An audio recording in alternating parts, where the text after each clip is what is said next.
So good afternoon all, welcome to BSC institute.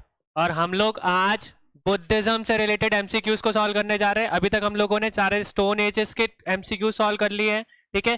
फिर Indus valley civilisation के कर लिए, फिर वैदिक सिविलाइजेशन के कर लिए। अब हम लोग किसके तरफ जा रहे हैं? बुद्धिज्म की तरफ, ठीक है, या बौद्ध धर्म की तरफ। कि बौद्ध से रिलेटेड जो भी बौद्ध धर्म से रिलेटेड हमारे एमसीक्यूज है उनको हम लोग आज देखेंगे, ठीक है। चलिए सबसे पहले क्वेश्चन से, हम सिंपल से क्वेश्चन से स्टार्ट करते हैं आज। क्या है बुद्ध का अर्थ? क्या है, या बुद्धा मीन्स क्या होता है? बुद्धा का मतलब सभी आंसर करो।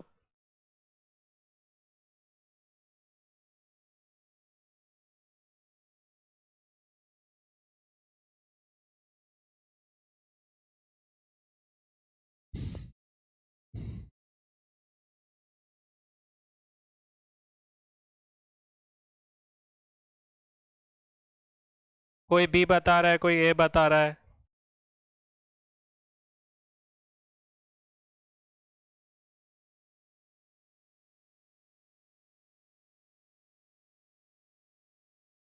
मतलब ज्यादातर कंपटीशन ए और बी में ही है।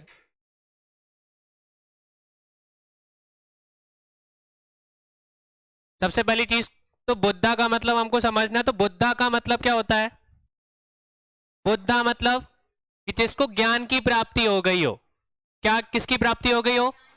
ज्ञान की प्राप्ति हो गई हो। या बोल सकते हो कि इंग्लिश में क्या बोलते हैं उसको? एनलाइटेड वन। मतलब एनलाइटेड हो गया हो, मतलब जिसको आत्मज्ञान आ गया हो। आत्मज्ञान का मतलब समझते हैं ना? तो मतलब वो इंसान क्या हो गया? एनलाइटेड हो गया, जिसके अंदर क्या आ गया? आत्मज्ञान आ गया। क्या हमारा तो सही आंसर क्या होगा? प्रबुद्ध व्यक्ति, या बोल सकते हो द एनलाइटेड वन, कि जिसको क्या हो गई है? ज्ञान की प्राप्ति हो गई है। अब किस तरीके की ज्ञान की प्राप्ति हो गई है? ज्ञान तो हर जगह है, हम लोग भी ज्ञान अर्जित कर रहे हैं, पर ऐसा ज्ञान क्या हो जाता है? किस तरीके का ज्ञान अर्जित करने के बाद कोई इंसान बुद्धा बन जाता है?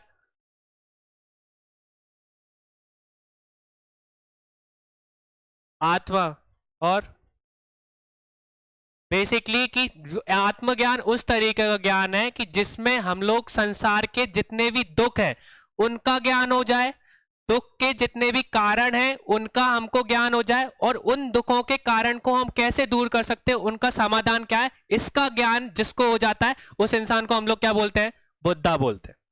ये चीज क्लियर हो गई कि मतलब अगर किसी इंसान को ज्ञान हो गया है किस चीज का, कि किसी इंसान का क्या दुख है, उस दुख के क्या कारण है, और उन कारण का क्या समस्या की क्या मतलब बोल सकते हो कि समाधान है, उस चीज को हम लोग उस इंसान को हम लोग क्या बोलेंगे? बुद्धा बोलेंगे। या उस इंसान को आत्मज्ञान की प्राप्ति हो गई है, या इंसान क्या हो गया है? एनलाइटेड हो गया है। ये चीज समझ में आई? तो पहला क्वेश्चन हमारा सिंपल सा था। तो बुद्धा का मतलब क्या होता है? ठीक है, बुद्ध प्रबुद्ध व्यक्ति या द एनलाइटेड वन, या बोल सकते हैं जिस इंसान को आत्मज्ञान हो गया हो। ये चीज क्लियर है? Next question, name the clan, या बोल सकते कुल से मतलब बुद्ध किस कुल से संबंधित थे, इस उनका नाम बताइए।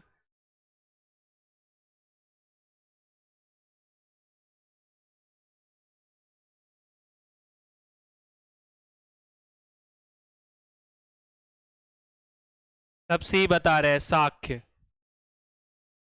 सबसे पहली चीज कि जो गौतम बुद्ध थे, वो गौतम बुद्ध किस किंगडम के बोल सकते युवराज थे या प्रिंस थे? कापिल वस्तु, ठीक है, कपिल वस्तु किंगडम थी, उस किंगडम के युवराज कौन थे? हमारे बोल सकते हो कि युवराज सिद्धार्थ, जो कि बाद में जाके क्या बने थे? हमारे गौतम बुद्ध बने थे, ठीक है। और वो बोल सकते हैं कि वो किस क्लेन या बस किस कुल या किस वंश के थे? तो वो क्या, हमारा क्या नाम है? शाक्य थे। इसलिए हम बोल सकते हैं कि दूसरे, अगर गौतम बुद्ध का नाम देखे तो गौतम बुद्ध को एक और नाम से जाना जाता है। किस नाम से जाना जाता है? सिद्धार्थ तो है ही, शाक्य मुनि के नाम से भी जाना जाता है, ठीक है। सिद्धार्थ तो उनका जब नाम था, जब वो स्टार्टिंग में जब अपना घर छोड़ के निकले थे, घर छोड़ने के बाद जब उनको बोल सकते हो एनलाइटेड हो गए, जब उनको आत्मज्ञान की प्राप्ति हो गई, तो उनको क्या बुलाने जाने लगा? बुद्धा, गौतम बुद्धा, ठीक है। और वो किस वंश और किस कुल के थे? शाक्य थे। इसलिए उनको क्या और क्या बुलाया जाता था? शाक्य मुनि के नाम से भी बुलाया जाता था। समझ में आ गया? ठीक है।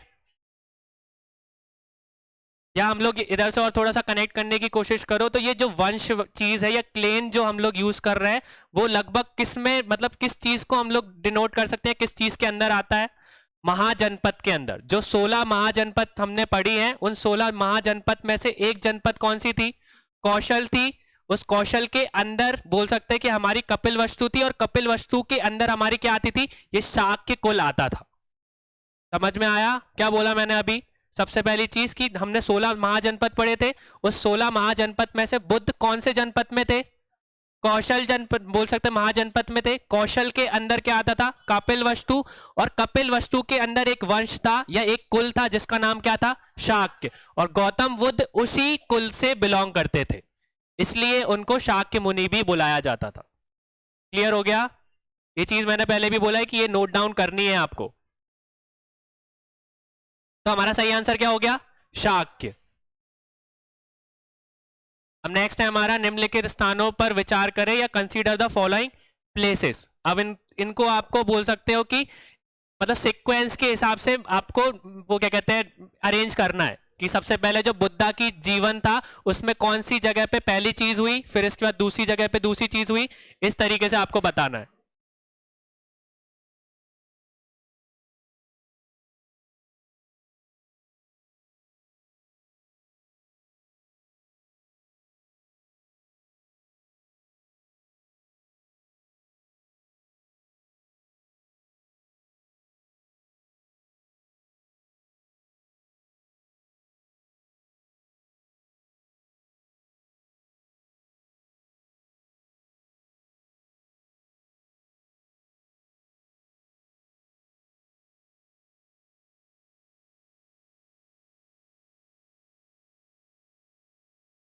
सब ए बता रहे हैं, कोई सी भी बता रहा है।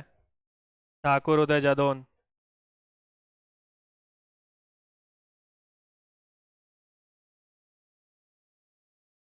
अब देखो, सबसे पहली चीज अगर हम लोग यहाँ पे सीक्वेंस देखने की कोशिश करें तो सबसे पहले अगर हम बात करें कि अगर बुद्धा के जीवन में सबसे पहले जन्म हुआ होगा उनका, तो बुद्धा का जन्म सबसे पहले कहां पे हुआ था?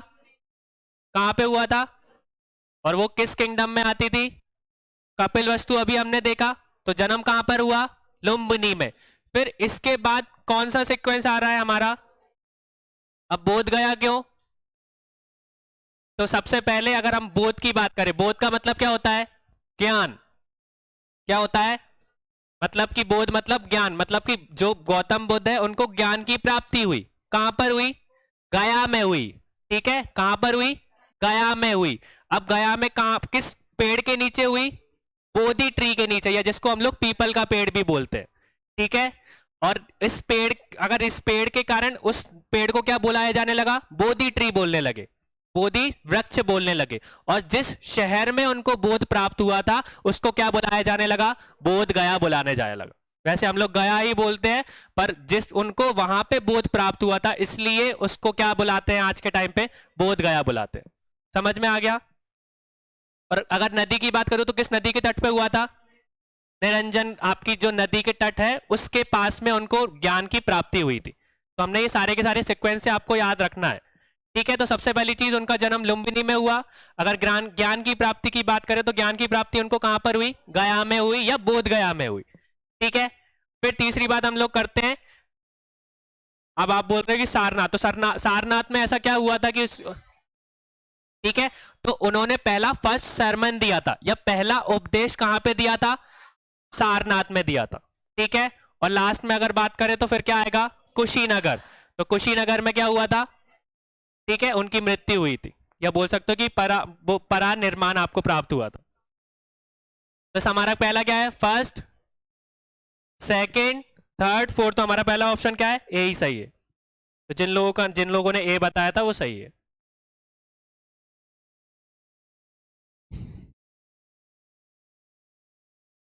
ठीक है, समझ में आ गया? तो आप यहाँ पे आपको सीक्वेंस याद रखना है कि जन्म कहां पर हुआ? लुम्बिनी में हुआ।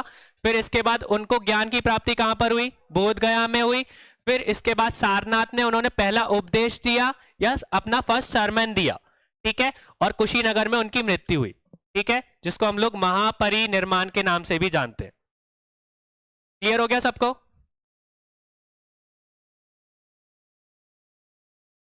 नेक्स्ट देखते हैं हम लोग, which among the following is a sacred book of the Buddhist, या निम्नलिखित में से कौन सी बौद्धों की पवित्र पुस्तक है?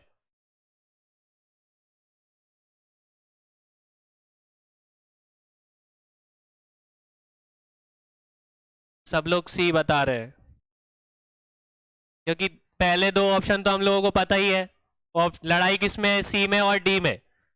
ज्यादातर लोग क्या बता रहे हैं यहाँ पे, सी। अब सी में हम लोग किसके बारे में बात कर रहे हैं? जब ये दोनों तो हम लोगों को पता है, ये समझाने की जरूरत है क्या मेरे को? नहीं है। वेद और उपनिषद के बारे में हम लोगों को पता है। अब इसको मैं छोड़ देता हूं। ये आगम क्या है? ठीक है, जैन धर्म का अगर आप मतलब पुस्तक, पवित्र पुस्तक की बात करोगे तो आगम सूत्र उनकी सबसे पवित्र पुस्तक है। इसकी जैन धर्म की सबसे पवित्र पुस्तक का नाम क्या है? आगम सूत्र। क्या नाम है?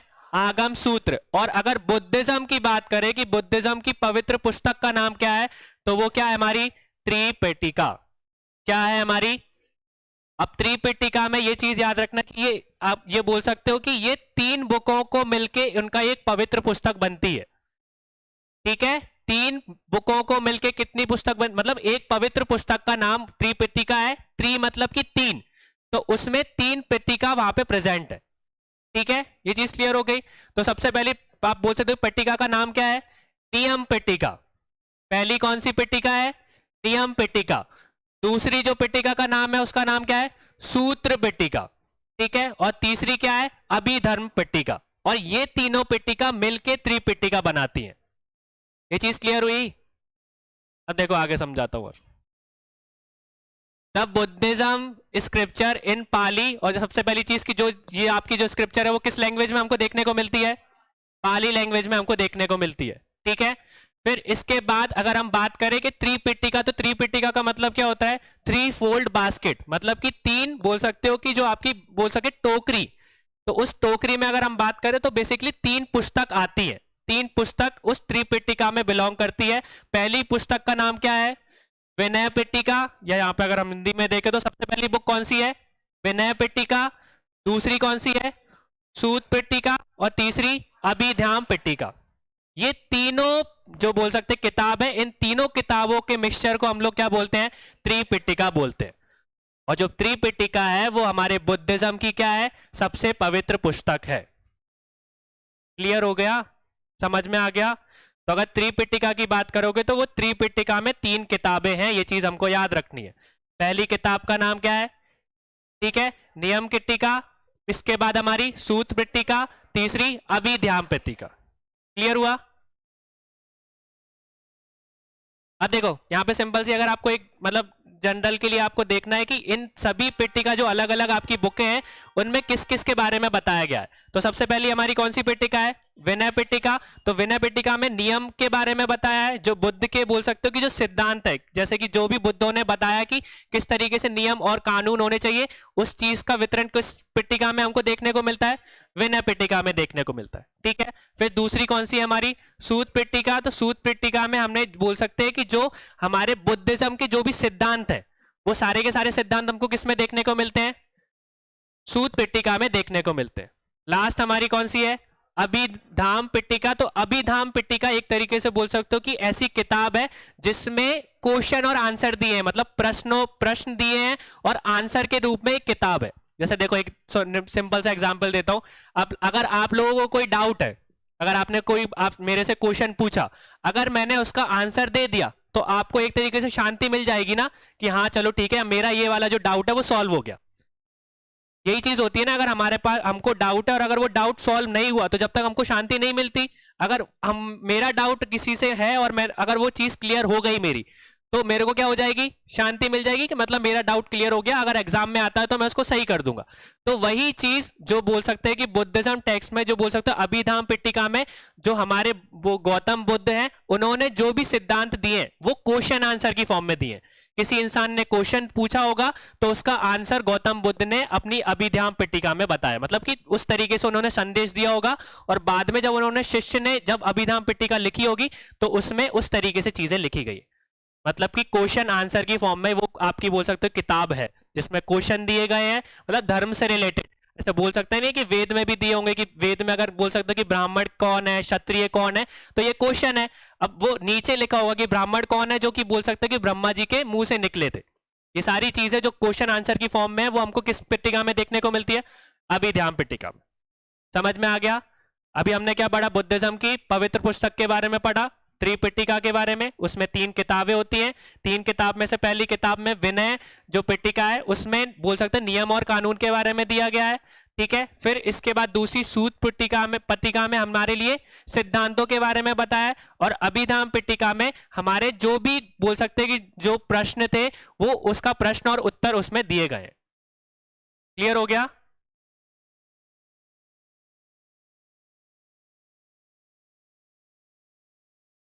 नेक्स्ट क्वेश्चन है हमारा, द त्रिपिटिका वॉज रिटन इन। अभी हमने देख लिया इसका आंसर, तो कौन सी है इसमें? तो कोई उसकी जरूरत ही नहीं है। सी, पाली। अब देखो यहाँ पे सबसे पहली बात तो अगर बुद्धिज्म के बारे में बात करें हम लोग, तो बुद्धिज्म का बोल सकते हो कि जो बौद्ध धर्म है वो क्यों प्रचलन में आया था, किसके कारण आया था? इससे पहले कौन सा था? वैदिक धर्म चल रहा था एक तरीके से। जो वेद में पढ़ाया जा रहा था, या वेद से निकले हुए जो भी आपके वर्ण थे, वो एक तरीके से डोमिनेंस कर रहे थे। ठीक है, कि उस टाइम पे भी अगर जो भी शिक्षा दी जाती थी, एक दो तरीके की शिक्षा होती है, एक वैदिक शिक्षा है और एक बौद्धिक शिक्षा है। बौद्धिक शिक्षा प्रचलन में कब आई? जब वैदिक शिक्षा को जो वर्ण सिस्टम था, जो वर्ण के कारण जिन लोगों को बांटा जा रहा था, उनके कारण जो चीजें चल रही थी, उसके कारण बौद्ध शिक्षा क्या थी? प्रचलन में आई। मतलब मतलब किसके पास जो आपके ब्राह्मण थे, ब्राह्मण के बाद क्षत्रिय थे, क्षत्रिय के बाद कौन से? वैश्य थे। ये तीनों के पास ही अधिकार था किस चीज का? पढ़ने का। मतलब पहले क्या बोला जाता था? जो भी वेद लिखे गए वो संस्कृत में लिखे गए हैं, और संस्कृत देवों की भाषा है, मतलब देवताओं की भाषा है, तो देवताओं की भाषा है, तो जो शूद्र लोग हैं वो लोग नहीं पढ़ सकते। ठीक है, क्योंकि उस टाइम पे क्या बोला गया था? जो ब्राह्मण है वो ब्रह्मा जी के मुंह से उनका जन्म हुआ है, जो क्षत्रिय है उन लोगों का जन्म किससे हुआ? उनके बाहु से हुआ है। इसके बाद जो बोल सकते हैं सबसे नीचे जो शूद्र आते हैं, उनका जन्म उनके पैर से हुआ है, तो उनको हमेशा हमेशा अलग ही समझा जाता था। तो ये चीज हमको समझ में आई। तो जो शूद्र लोग थे उनको अलग ही कर दिया गया था, ना ही उनको शिक्षा दी जाती थी, ना ही कोई उनसे मिलना पसंद करता था। ये चीज समझ में आ गया? तो जो वर्ण सिस्टम था उस टाइम पे बहुत ज्यादा प्रचलन में था, और जो शूद्र लोग थे वो संस्कृत को नहीं जानते थे और ज्यादातर भाषा को नहीं जानते थे। उस टाइम पे जो भी एक भाषा प्रचलन में थी या ज्यादातर लोग जानते थे, वो पाली लैंग्वेज थी। इसलिए जो गौतम बुद्ध है, उन्होंने जितने भी अपने सिद्धांत दिए हैं और अपने जितने भी शिष्य हुए हैं, उनसे हमेशा कहा है कि जो भी चीज आप लिखोगे, मेरे जो भी मैंने बोला है, वो पाली लैंग्वेज में ही होनी चाहिए।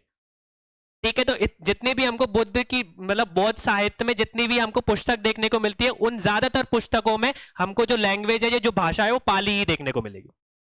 ये चीज क्लियर हो गई? तो जो बुद्धिज्म वाला जो कॉन्सेप्ट था वो कभी भी वर्ण सिस्टम पे भरोसा करता था कि कोई भी इंसान वंचित नहीं होना चाहिए शिक्षा से, भले वो शूद्र हो, चाहे वो वैश्य हो, चाहे बोल सकते हो क्षत्रिय हो, चाहे ब्राह्मण हो, सबके लिए इक्वली हमको जो है, जो सबको बराबर हिसाब से क्या मिलनी चाहिए? शिक्षा मिलनी चाहिए। इसलिए हम लोग जब शूद्रों को अलग कर दिया गया था और शूद्रों के पास कुछ था नहीं, कोई भी शिक्षा नहीं थी, तो इसलिए उन लोगों ने किसको अपनाया था? बौद्धिक शिक्षा को अपनाया था। समझ में आया? और बौद्धिक शिक्षा में जैसे वेद है, तो वेद में शास्त्र के बारे में पढ़ाया जाता था, तो बौद्धिक शिक्षा में दोनों चीजों के बारे में पढ़ाया जाता था। उस टाइम पे निर्माण के बारे में भी बताया जाता था, कि जो गौतम बुद्ध के सिद्धांत है वो भी पढ़ाते थे, और जो आधुनिक चीजें थी, जो गणित थी या विज्ञान था, वो चीजें भी पढ़ाई जाती थी। ये चीज क्लियर हो गई? ये चीज समझ में आ गई हम लोगों को? तो उस टाइम पे ज्यादातर कॉमन लैंग्वेज जो ज्यादा प्रचलन में थी भाषा, वो कौन सी थी? पाली थी। इसलिए जितनी भी बुद्ध की हमको देखने को मिलती है, जितनी भी पुस्तकें हैं, वो सब पाली लैंग्वेज में थी। बुद्ध चाहते थे कि जितने भी लोग वंचित है अभी तक शिक्षा से, उन सबको शिक्षा मिल सके, मतलब शूद्र लोगों को शिक्षा मिल सके, क्योंकि उस टाइम पे उन लोगों को पाली आती थी, तो वो किताबों को पढ़ सकते हैं। समझ में आया?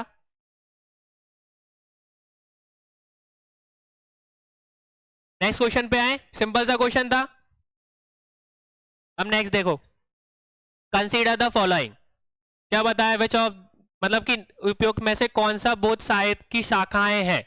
अब हमको बताना है कि कौन सी बौद्ध धर्म की शाखाएं हैं या साहित्य की शाखाएं हैं। Which of the above is the branches of Buddhist literature.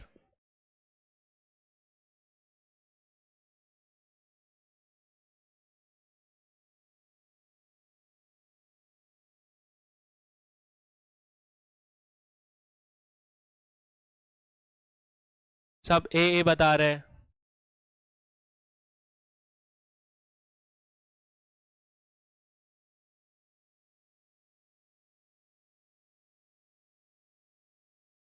अब देखो यहाँ पे,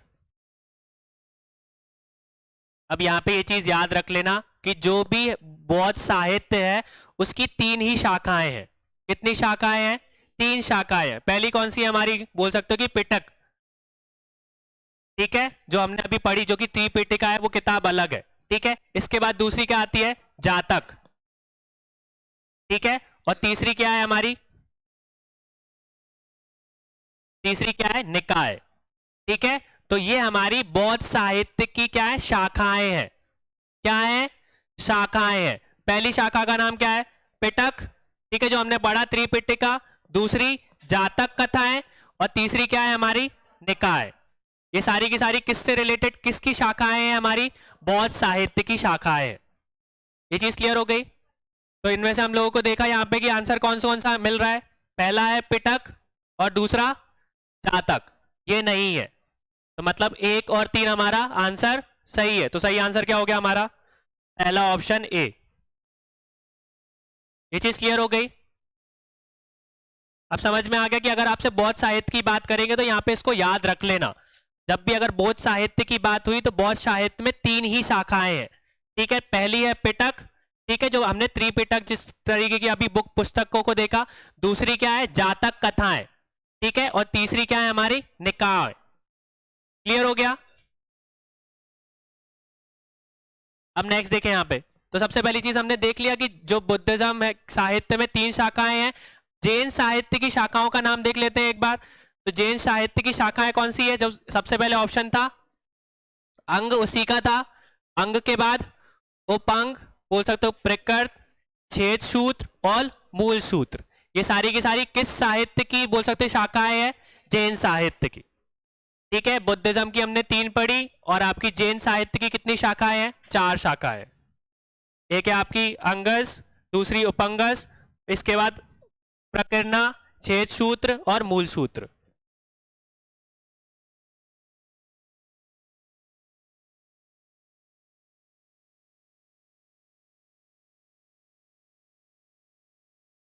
क्लियर है सबको?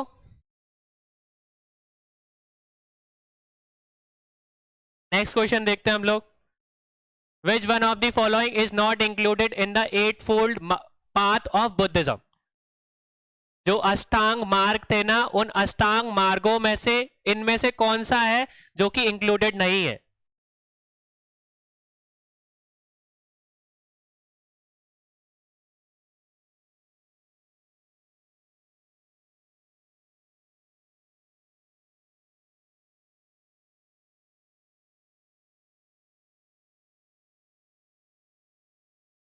सब सी बता रहे हैं।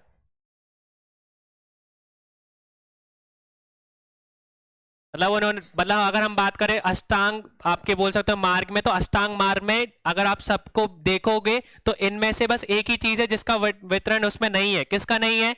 इच्छा का नहीं है। सम्यक इच्छा का नहीं है। क्यों? क्योंकि क्या बताया था गौतम बुद्ध ने कि जो भी हमारी इच्छा है, वो सारी की सारी जो इच्छाएं हैं वो सभी दुखों की क्या है? जड़ है। क्या है? जड़ है। मतलब कि किसी इंसान को अगर दुख होता है तो उस दुखों के पीछे क्या है? उसकी इच्छाएं छुपी हुई है। मतलब हर इंसान की क्या होती है? इच्छा होती है। अगर वो इच्छा उसकी कंप्लीट नहीं होती तो उसको दुख होता है। ये चीज क्लियर हो गई। तो इसलिए उनकी जो अष्टांग मार्ग था, मतलब कि अष्टांग मार्ग मतलब कि उन्होंने ऐसा 8-fold मार्ग बताया था कि अगर कोई इंसान इस मार्ग पे चलेगा तो उसको कभी भी दुख नहीं होगा। ये चीज क्लियर हो गई। और हमने देखा कि जो इच्छा है वही दुख की सबसे बड़ी जड़ है। तो उन्होंने उसके बारे में, इच्छाओं के बारे में, मतलब सम्यक इच्छा के बारे में अपने अष्टांग मार्ग में नहीं बताया था।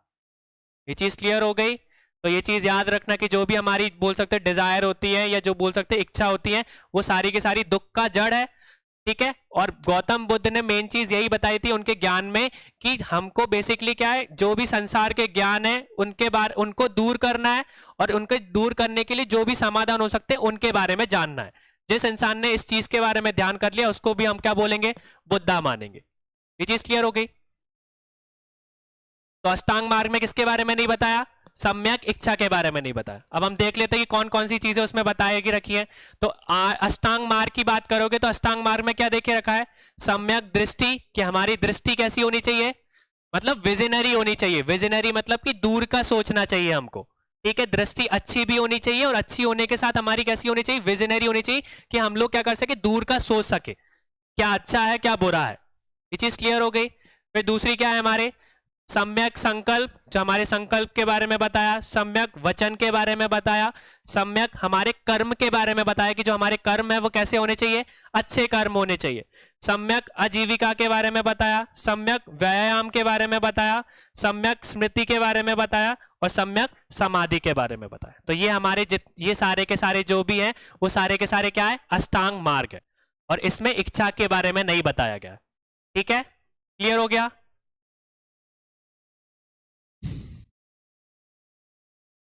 नेक्स्ट सिंपल सा क्वेश्चन है, in which state was the Nalanda university located in India?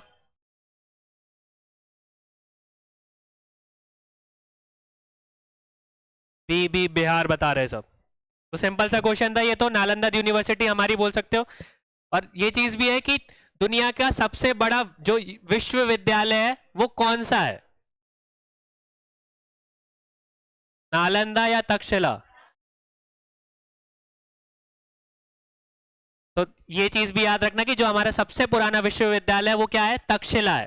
ठीक है, क्योंकि अगर बात करोगे तो ज्यादातर जो बोल सकते हो नालंदा यूनिवर्सिटी या किसी विश्वविद्यालय के हम बारे में हम जानते हैं तो वो 3rd सेंचुरी से 5th सेंचुरी के बीच में ज्यादा इंपॉर्टेंट था। ठीक है, या बोल सकते हो कि 30वीं ईसा पूर्व और बोल सकते हो कि 5वीं ईसा पूर्व के बीच में लाया करता था। और जो तक्षशिला था वो 3री ईसा पूर्व के पहले भी एग्जिस्ट करता था। इसलिए तक्षशिला यूनिवर्सिटी को हमारा सबसे पुराना विश्वविद्यालय बोला गया है। कंफ्यूज नहीं होना है, तक्षशिला और नालंदा आया तो तक्षशिला ही करेंगे, अगर तक्षशिला नहीं है तो तक्षशिला के बाद कौन सा था, सेकंड नालंदा था। ये चीज क्लियर हुई। तो पहला तक्षशिला है और फिर दूसरा विश्वविद्यालय कौन सा है हमारा, नालंदा है। और तक्षशिला की अगर बात करूं तो तक्षशिला आज के समय में किस मतलब कि स्टेट में लाया करता है, या बोल सकते हो देश में लाया करता है, पाकिस्तान में, या बोल सकते हो पीओके में। जो बलूचिस्तान का एरिया है ना, बलूचिस्तान का जो पीओके में आता है वहां पे तक्षशिला लोकेटेड था। ठीक है, ये भी क्वेश्चन पूछ सकते हैं, वैसे पूछेंगे नहीं, कॉन्ट्रोवर्शियल है, पाकिस्तान है ना उसमें। अब देखो, निम्नलिखित में से किस शहर को पहली बौद्ध परिषद आयोजित की गई थी? The first Buddhist council was held in which of the following state? हमारी कितनी अभी तक बुद्धिस्ट काउंसिल या बोल सकते हो कि बौद्ध परिषद हुई थी? कितने लोगों को उसको याद करने में दिक्कत होती है? वो तो पता है, याद करिए, पर याद करने की कोई ट्रिक है या बस उसको रट लिया है? कैसी ट्रिक है? अब देखो, जो भी आप लोगों की ट्रिक हो मैं उसको कंफ्यूज नहीं कर रहा हूं, पर जिन लोगों को नहीं आती है ना वो कर लेना एक बार। ठीक है,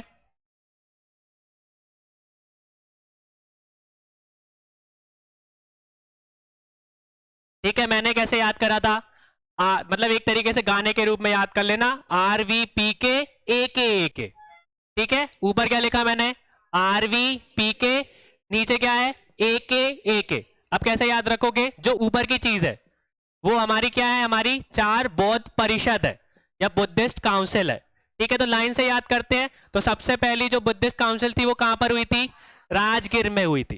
ठीक है, दूसरी कहां पर हुई थी, वैशाली में हुई थी। तीसरी कहां हुई थी, पाटलिपुत्र में हुई थी। और चौथी कहां पर हुई थी हमारी, कुंडलवन कश्मीर में हुई थी। कहां पर हुई थी, कुंडलवन कश्मीर में हुई थी।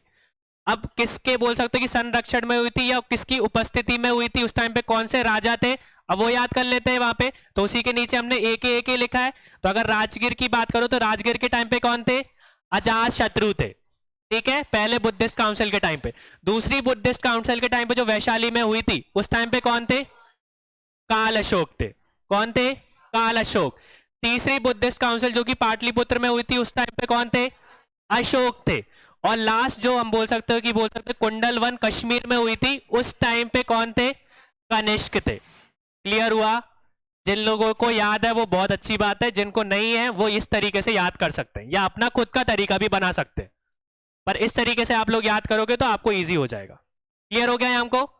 इस सिंपल सी ट्रिक है, अगर जिनको नहीं है वो समझ में आ गई तो यहां से हमको सारे के सारे चारों बोल सकते काउंसिल्स के नाम याद हो गए, परिषद के नाम याद हो गए, और किस किस के बोल सकते हो कि बोल सकते संरक्षण में हुई थी, कौन कौन से राजा की उपस्थिति में हुई थी, तो वो चीज भी हमने यहाँ पे कर ली है। क्लियर हो गया? तो यहां से हमारे जितने भी क्वेश्चन आगे बनेंगे उनके में कोई दिक्कत नहीं आएगी। ठीक है, तो सबसे पहली चीज यहाँ पे फर्स्ट बोल सकते बुद्धिस्ट काउंसिल की बात हो रही है, तो पहले कहां पे हुई थी? राजगीर। आर की बात हो रही है, तो कहां है हमारा राजगीर? तो आंसर क्या हो गया? सी आंसर हो गया। क्लियर है सबको? और ये अगर पूछे तो किसके उपस्थिति में हुई थी, किसके संरक्षण में हुई थी? अजात शत्रु के उसमें। नेक्स्ट क्या पूछ लिया? Where is the third Buddhist council held? तीसरी कहां पर हुई थी? अभी देखा हमने आरवीपी, तो पी क्या है हमारा? पाटलिपुत्र। और पाटलिपुत्र किसके संरक्षण में हुई थी? अशोक के संरक्षण में। नेक्स्ट क्या है? Fourth Buddhist council was conveyed during the rain of king. तो अभी हमने देखा ए के तो आखिरी में के आया था, तो के मतलब कि कनिष्क। तो यहाँ पे कौन से हैं? हमारा कनिष्क है। और ये कनिष्क किस एम्पायर से या किस किंगडम से बिलोंग करते थे? कुषाण से। ठीक है, कुषाण एम्पायर से या कुषाण वंश से हमारे वहां पे वो बोल सकते हैं कि सम्मिलित थे। अब देखो यहाँ पे थोड़ा सा, अब यहाँ पे वो चीज समझा देता हूँ। मतलब अगर बात करूँ तो तीनों मतलब बुद्धिस्ट काउंसिल हुई है, परिषद हुई, उनमें काउंसिलों में मतलब काउंसिल बनाई क्यों गई थी? सीधी बात मेरा क्वेश्चन ये है, जो बुद्धिस्ट काउंसिल थी ना, वो बुद्धिस्ट काउंसिल एग्जिस्ट में आई क्यों थी? क्या जरूरत पड़ रही थी उस चीज की? क्या बुद्ध मतलब जो भी बुद्धिस्ट काउंसिल हुई थी वो बुद्ध के पहले हुई थी या बुद्ध के मतलब मृत्यु के बाद हुई थी? बुद्ध के मृत्यु के बाद हुई थी। मतलब कि इससे मतलब क्या समझ में आता है कि जब तक बुद्ध थे, तो गौतम बुद्ध थे, वो क्या करते थे? सिद्धांत देते थे, सरमन्स देते थे।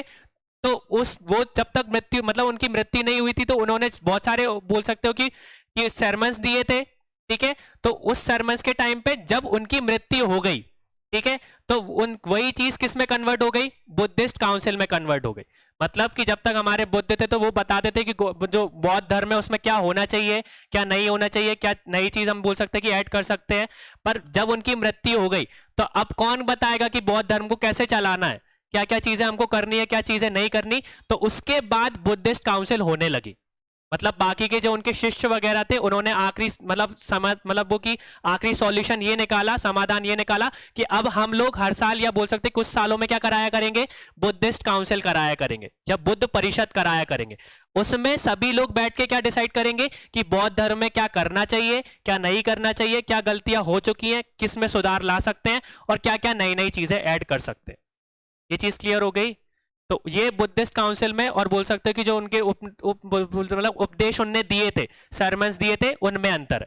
मतलब कि पहले गौतम बुद्ध ने उपदेश दिए थे, सरमन्स दिए थे, वही चीज बाद में जाके क्या बन गई? बुद्धिस्ट काउंसिल बन गई। क्लियर हुआ? ठीक है, तो पहले जब गौतम बुद्ध थे तो वो खुद उपदेश देते थे, जब उनकी मृत्यु हो गई तो कोई नहीं था, तो जो भी बुद्धिस्ट काउंसिल में लोग आते थे, जो भी उनके शिष्य आते थे, जो भी भिक्षु आते थे, वो मिलके बौद्ध धर्म के बारे में बात करते थे। ये चीज क्लियर हो गई? समझ में आ गया? अब हर जो बौद्ध धर्म था उसमें कुछ ना कुछ चीज नहीं हुई होगी, पर मेन चीज जो थी, हम बोल सकते हैं कि बौद्ध धर्म का विभाजन होना भी स्टार्ट हो गया था। विभाजन मतलब कि बोल सकते संप्रदाय बनना स्टार्ट हो गए थे। अगर हम बात करें कि बौद्ध धर्म के कितने संप्रदाय हैं, अभी जिन लोगों ने अभी एमपीपीएससी का जो पढ़ा होगा वो लोग 3 बताएंगे, बाकी सब लोग 2 ही बताओगे। पर अगर एक्चुअल में देखो तो जो आपके बुद्धिज्म के 3 संप्रदाय हैं। कौन से कितने संप्रदाय हैं? 3 संप्रदाय। पहला हमारा कौन सा है? हीनयान। पहला कौन सा है? अब यहां पे थोड़ी सी चीज यहां पे भी समझो कि पहला जो संप्रदाय है वो हमारा क्या है? पहला क्या है? थेरावाड़ा है। पहला क्या है? जो ही जिसको हम लोग आज के टाइम पे किसके नाम से जानते हैं? हीनयान के नाम से जानते हैं। ये चीज क्लियर हो गई? अगर अभी आपके क्वेश्चन में आ जाता है हीनयान या थेरावाड़ा, तो वो लगभग सेम ही है। पहले के टाइम पे दोनों अलग अलग थे, पर आज के टाइम पे जो हम लोग हीनयान यूज करते हैं वो वाला हीनयान नहीं है। हीनयान मतलब हम लोग बस नाम यूज कर रहे हैं, पर जो भी चीजें उसमें यूज हो रही है वो थेरावाड़ा की है। ठीक है, तो आपके लिए बस इतना याद रखना कि थेरावाड़ा और हीनयान संप्रदाय या सेक्ट एक जैसे है। ये चीज क्लियर हुई? फिर दूसरा संप्रदाय की बात करूं तो दूसरा संप्रदाय कौन सा है? महायान। और तीसरा संप्रदाय क्या है हमारा? वज्रयान। तीसरा कौन सा है? ये चीज क्लियर हो गई। अब हीनयान, महायान और वज्रयान जो हमारे ये जो सेक्ट है या संप्रदाय है, ये अलग कब हुए थे? बोल सकते हैं कि उस टाइम पे ये दो संप्रदाय हमको देखने को मिले थे। किस काउंसिल में? फोर्थ बुद्धिस्ट काउंसिल में। कौन सी काउंसिल में? फोर्थ बुद्धिस्ट काउंसिल में। या बोल सकते कि जो चौथी बुद्ध सभा हुई थी या परिषद हुई थी, उसमें हीनयान मतलब बुद्धिज्म के दो अलग अलग संप्रदाय बन गए थे। एक थेरावाड़ा हीनयान अलग हो गया था, और महायान जो वो आपका बोल सकते सेक्ट है वो अलग हो गया था। ये चीज क्लियर हो गया? किसके बोल सकते किसके नेतृत्व में वो हुआ था? ये कौन सा राजा उस टाइम पर प्रेजेंट था? तो कनिष्क के नेतृत्व में हुआ था। ठीक है। और जो कनिष्क की बात करूं या कुषाण की बात करूं, तो उनने इन दोनों में से कौन से को मतलब बिलीव करा था? मतलब किसको वो मानते थे? किस संप्रदाय को मानते थे? तो महायान को मानते थे। ये चीज क्लियर हो गई। और मैं अशोक की बात करूं कि अशोक किस संप्रदाय को मानते थे, तो उस टाइम पे एक ही था, हीनयान। तो वो किसको मानते थे? हीनयान को या थेरावाड़ा को मानते थे, जो कि उन्होंने श्रीलंका वगैरह और बोल सकते हो कि म्यांमार का जो एरिया है वहां पे मनाया जाता, मतलब वहां पे फैलाया था। क्लियर हो गया हम लोगों को? ये चीज समझ में आ गई। तो अब जब भी अगर संप्रदाय से रिलेटेड क्वेश्चन आएगा, तो संप्रदाय में याद रखना कि तीन तरीके के संप्रदाय होते हैं। थेरावाड़ा और हीनयान एक ही संप्रदाय है, दोनों का एक ही नाम है लगभग। दूसरा हमारा महायान है और तीसरा हमारा वज्रयान है। अब तीनों में थोड़ा सा अंतर समझ लो। हीनयान जो आपका संप्रदाय है, उसमें आइडल वर्शिप का कॉन्सेप्ट नहीं है, मतलब वो मूर्ति की पूजा नहीं करते हैं। ठीक है। वहीं पे अगर महायान की बात करो, तो महायान में मूर्ति पूजा स्टार्ट हो गई थी। ठीक है। और वज्रयान में जो भी पूजा करते हैं वो तंत्र विद्या की पूजा करते हैं, तो वज्रयान को तंत्रयान भी बोला जाता है। ये चीज क्लियर हो गई। वज्रयान और तंत्रयान भी दोनों एक जैसे, तो यहां पे लिख सकते हो वज्रयान या तंत्रयान।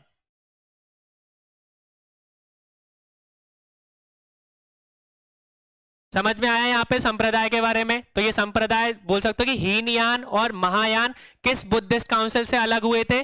तो वो हमारा कौन सा है? फोर्थ बुद्धिस्ट काउंसिल, या चौथी जो बुद्धिस्ट बोल सकते हो कि सभा हुई थी, उसमें ये हीनयान और महायान अलग अलग हो गए थे। और किसके नेतृत्व में हुए थे? वही चीज याद रखना, कनिष्क के नेतृत्व में। और कनिष्क किसको फॉलो करता था?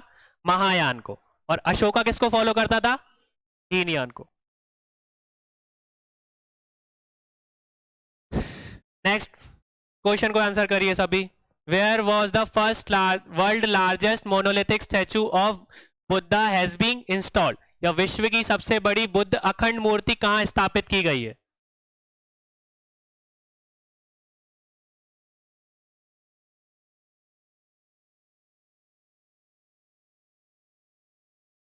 कोई ए भी बता रहा है, कोई सी भी बता रहा है।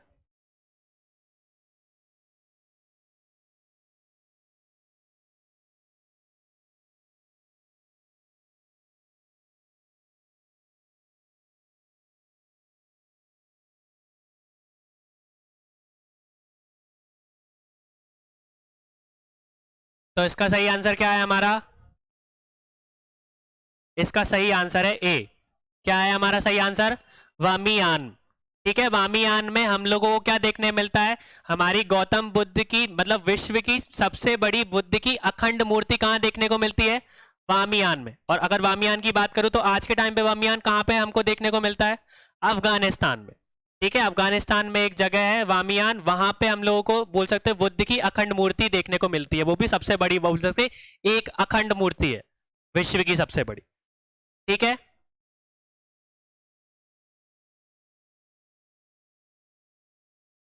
Next question.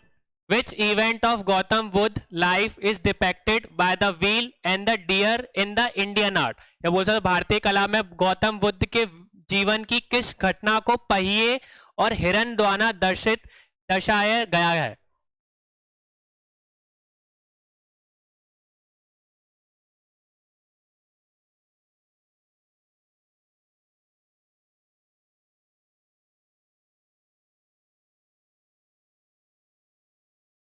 सब ए बता रहे हैं, ग्रेट डिपार्चर। कोई सी भी बता रहा है।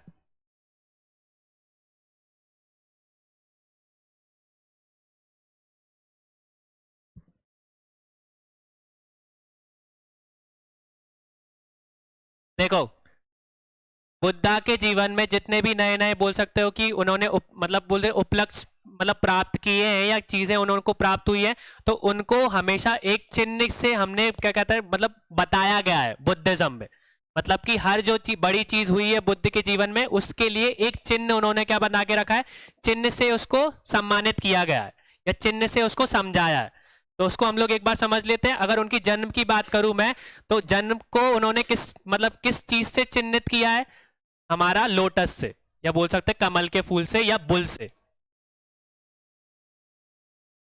ठीक है, जो गौतम बुद्ध का जन्म है वो किससे डिनोटेड है या किस चीज से चिन्हित है, हमारा लोटस या कमल के फूल से।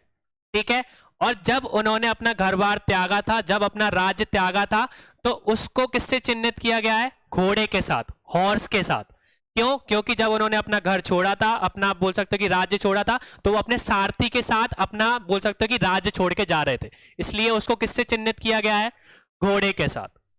ठीक है, और इसके बाद फिर उनके जीवन का सबसे बड़ा उपलक्ष्य कब आया, जब उन्होंने पहला उपदेश दिया, जब बोल सकते सॉरी जब उनको क्या हुआ, बोल सकते एनलाइटेडमेंट मिला या आत्मज्ञान मिला। तो आत्मज्ञान किस बोल सकते किस वृक्ष के नीचे मिला, बोधि ट्री के नीचे मिला। तो हम लोग जो बोधि ट्री है उसको एनलाइटेडमेंट का या आत्मज्ञान का प्रतीक मानते हैं। 3 हो गए। फिर इसके बाद अगर मैं बात करूं, तो इसके बाद उन्होंने पहला उपदेश दिया था। इसके बाद जब उनको ज्ञान प्राप्त हो गया तो वो लोगों को बताएंगे भी ना, चीजों के बारे में बताएंगे, पहला उपदेश देंगे। तो पहला उपदेश जब उन्होंने दिया तो उसको किससे चिन्हित किया गया, पहिए के थ्रू चिन्हित किया गया। मतलब कि धर्म चक्र बनाया गया था, या उस चीज को हम लोग क्या बोलते हैं, धर्म चक्र परिवर्तन। मतलब कि उस टाइम पे धर्म में क्या आने लगा, परिवर्तन आया। और उन्होंने ये चीज पहिए के थ्रू ही क्यों बताया, कि जो गौतम बुद्ध की चीजें जो उन्होंने बताई है, जो कि उन्होंने सिद्धांत बताए हैं, वो पहिए की तरह हमेशा हमारी लाइफ में चलने चाहिए। या मतलब जिंदगी मतलब जितने भी साल बीत जाएं, उस पहिए की तरह जितने भी उनके बुद्धिज्म के सिद्धांत है वो हमेशा चलने चाहिए।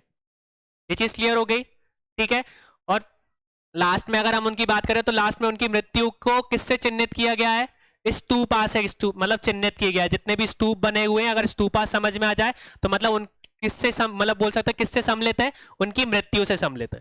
अब इसके पीछे भी एक स्टोरी है, वो स्टोरी समझ लो। क्या हुआ था कि जो स्तूप को हम लोग किससे चिन्हित कर रहे हैं, उनकी मृत्यु से चिन्हित कर रहे हैं ना, कि जब उनकी मृत्यु हुई तो उसको किसके द्वारा दिखाया गया, स्तूप के द्वारा दिखाया गया। अब देखो, जब उनकी मृत्यु हुई, जब मृत्यु के बाद उनके शव को जलाया गया, जलने के बाद जितनी भी राख थी ना, उस राख को या एशेष को 9 भाग में अलग अलग डिवाइड किया गया। मतलब कि उनके 9 ऐसे प्रमुख बोल सकते शिष्य थे जिनमें उस राख को बांटा गया। ठीक है, तो वो जो राख थी उनकी, उनमें उस राख के 9 घड़े बनाए गए, और वो 9 घड़ों को किसको दे दिया गया, उनके जो प्रमुख शिष्य थे उनको दे दिया गया। और जितने भी उनके शिष्य थे, जो जो वहां जहां गए होंगे, तो जहां जहां उन्होंने अपने मिट्टी के घड़े में जो उनकी राख थी जहां पे रखी थी, उन्हीं के ऊपर डोम बनाया गया। डोम बनाया गया जिसको हम आज के टाइम पे क्या बोलते हैं, स्तूपा बोलते हैं। कहानी क्लियर है?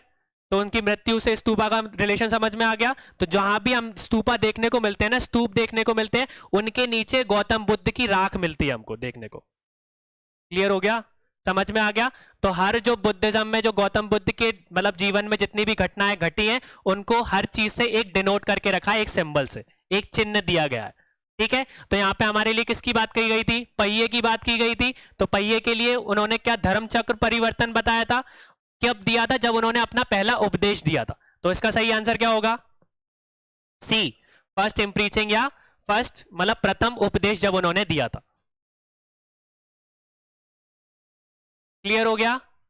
तो ये चीज हमको लिख लेनी है कि लोटस जो है, कमल का फूल जो है, वो उनके जन्म से मतलब जन्म उनका एक सिंबल है।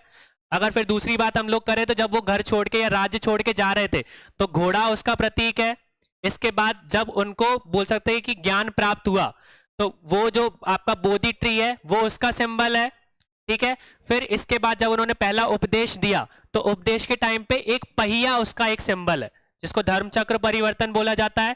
फिर इसके बाद जब स्तूपा की बात करते हैं, तो जब उनकी मृत्यु हुई, तो मृत्यु का जो सिंबल है वो क्या है, उसका स्तूपा है।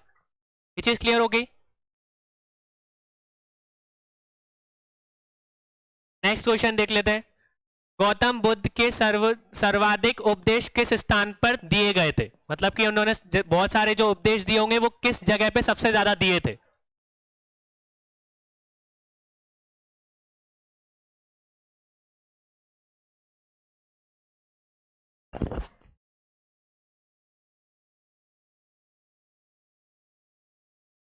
सी और ए जैसे मिल रहे हैं। सारनाथ में पहला दिया था, ये हम लोगों को पता है, पर सबसे ज्यादा कहां पे दिए गए थे ये पता करना है हमको। कहां पे दिए गए थे? श्रावस्ती में दिए गए थे। ठीक है, तो ये सिंपल सा क्वेश्चन है। इसका हमारा जो आंसर है वो क्या है? हमारा सी, जिनने भी आंसर दिया है वो सही है। श्रावस्ती इसका क्या है? सही answer. Next, the standing statue of Gautam Buddha was build in which period? Gautam Buddha की खड़ी मूर्ति किस काल में बनाई गई थी?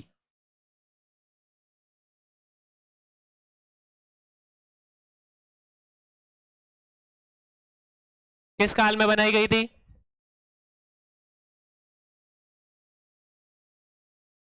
ए, ए बता रहा है सब, कोई सी भी बता रहा है।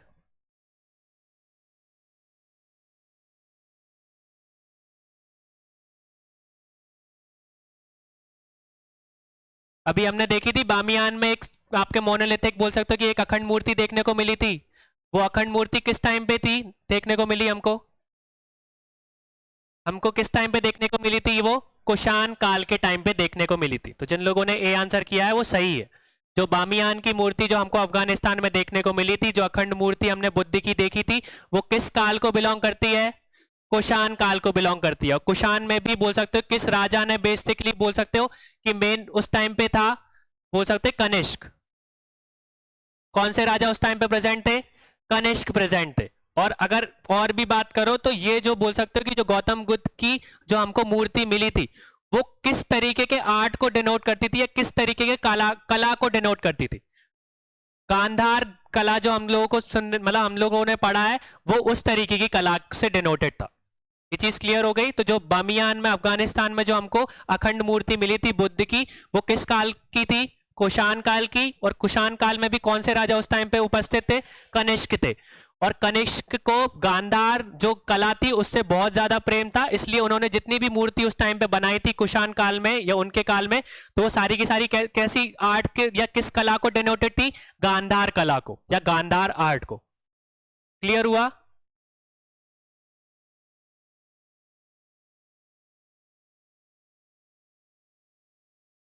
नेक्स्ट हमारा, Gandhara school of art came into existence. तो जो हमने अभी अब क्या बोला, गांधार आर्ट की बात करी, तो गांधार जो कला है वो इनमें से कौन से संप्रदाय को मतलब मानती थी?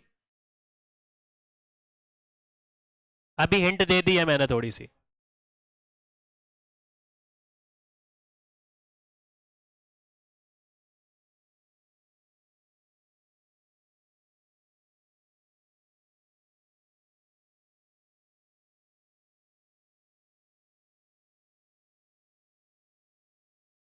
सभी आंसर करो जल्दी।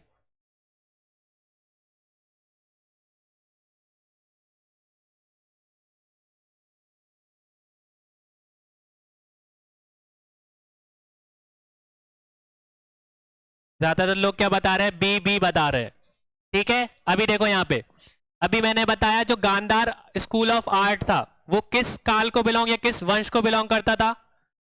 कुषाण काल को। अभी बताया मैंने, कुषाण काल के बारे में पढ़ा ना हम लोगों ने। और कुषाण काल में उस टाइम पे कौन से राजा थे? कनिष्क। और कनिष्क को मैंने बताया था कि चौथी बुद्धिस्ट काउंसिल में वो किस तरीके के संप्रदाय को मतलब मानते थे? महायान को। तो यहाँ पे हमारा आंसर क्या हो जाएगा? तो जो मैंने पहले क्वेश्चन कराए हैं उन्हीं क्वेश्चन से रिलेटेड हमारे ये आंसर है, तो उनको रिलेट करना पड़ेगा आपको। ठीक है, तो जब आप कनिष्क की बात करोगे या कुषाण मतलब पीरियड की या एम्पायर की बात करोगे, तो आपके दिमाग में कनिष्क आने चाहिए। और कनिष्क से आपको याद आना चाहिए कि जब फोर्थ बुद्धिस्ट काउंसिल हुई थी या चौथी बुद्ध सभा हुई थी, तो उस टाइम पे बोल सकते हैं हीनयान और महायान अलग अलग हो गया था। और कनिष्क ने किस संप्रदाय को अपनाया था? महायान को। और उन वो कनिष्क को किस कला में बहुत ज्यादा रुचि थी? गांधार राज में। तो ये पूरा का पूरा जो क्वेश्चन है हमारा कनेक्ट हो गया है। सबको समझ में आया है?